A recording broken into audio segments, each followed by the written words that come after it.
আর গুনাহকে আগুনের সাথে,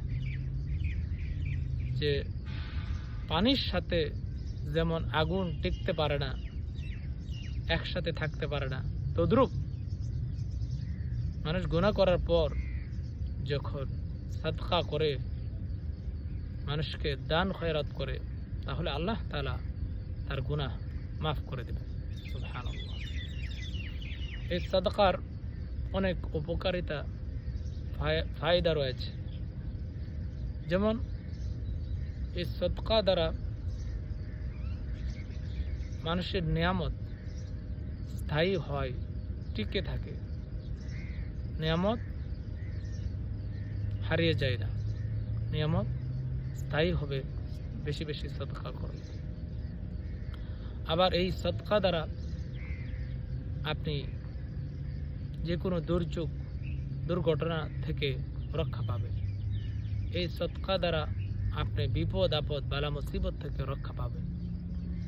এই সদকা দ্বারা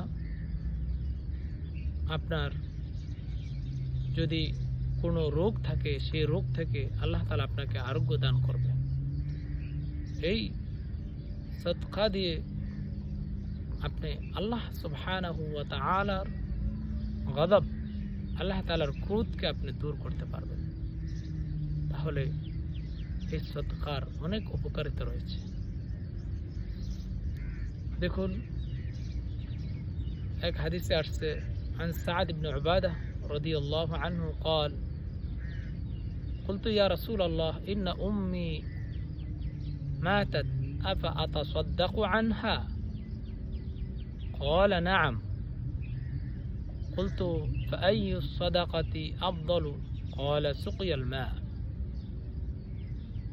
হযরত সাদ ইবনে উবাদা রাদিয়াল্লাহু তাআলা আনহু থেকে বর্ণিত, তিনি বলেন, আমি নবী করিম সাল্লাল্লাহু আলাইহি সাল্লামকে বললাম, হে আল্লাহর রাসূল, আমার মা, উনি তো মারা গেছেন, ইন্তেকাল করেছেন, আমি কি তার পক্ষ থেকে সদকা করব? তখন রাসূলুল্লাহ সাল্লাল্লাহু আলাইহি সাল্লাম বললেন, হ্যাঁ, অবশ্যই তুমি তার পক্ষ থেকে সদকা করবে।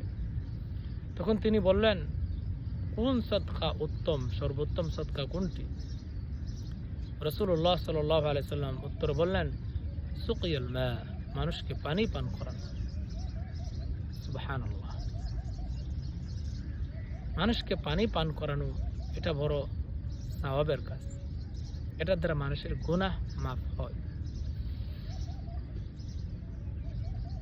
এক হযরত ইমাম আল কুরতুবী রাহমাতুল্লাহ আলাইহি উল্লেখ করেছেন,